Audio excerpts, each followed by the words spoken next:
to Choice Art Studio. I'm Mrs. Wyman.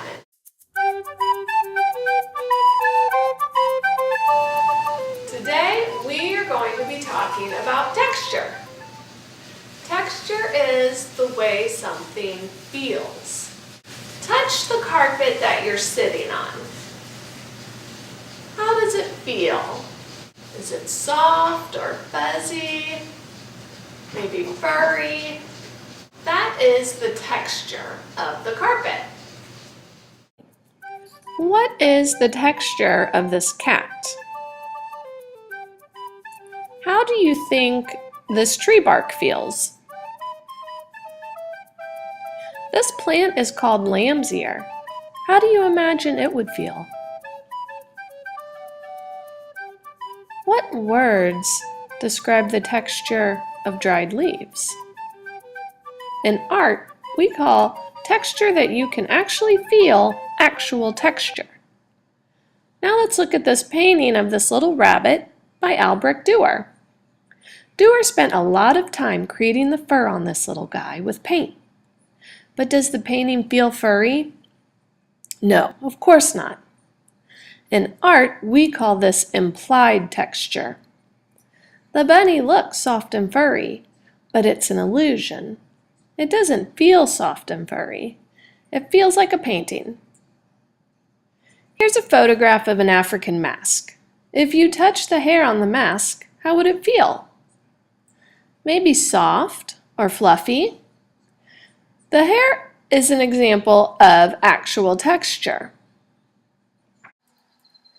Here's a painting of a lady and a knight. Look at her hair.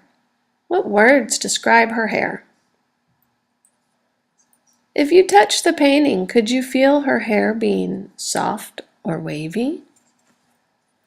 No, her hair is implied texture.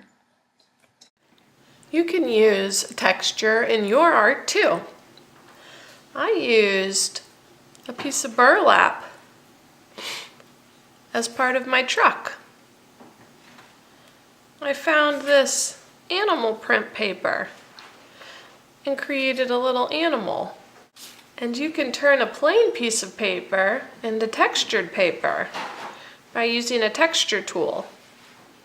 Would you like to see how?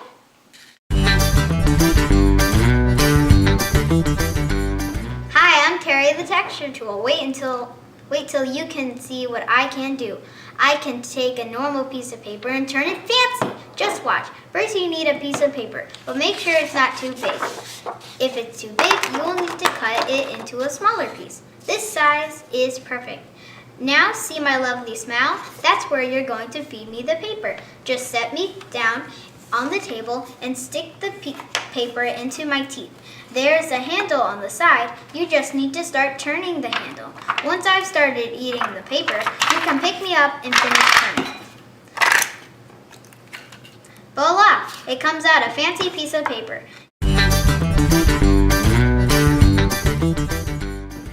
Before we finish our collages, I want to show you one more thing.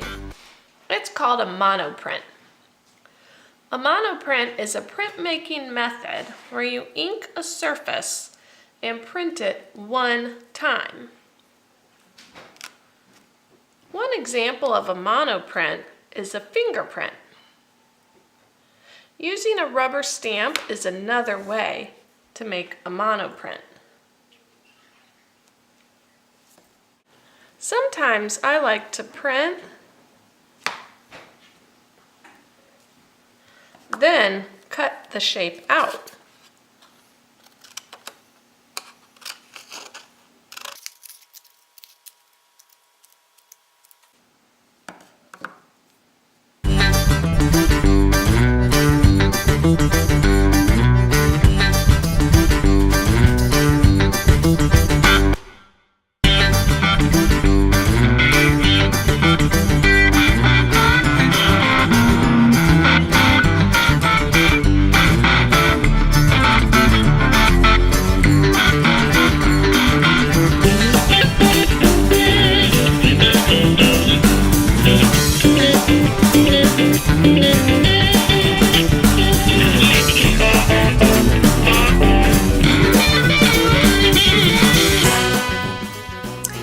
Don't forget to check off your list and sign your work.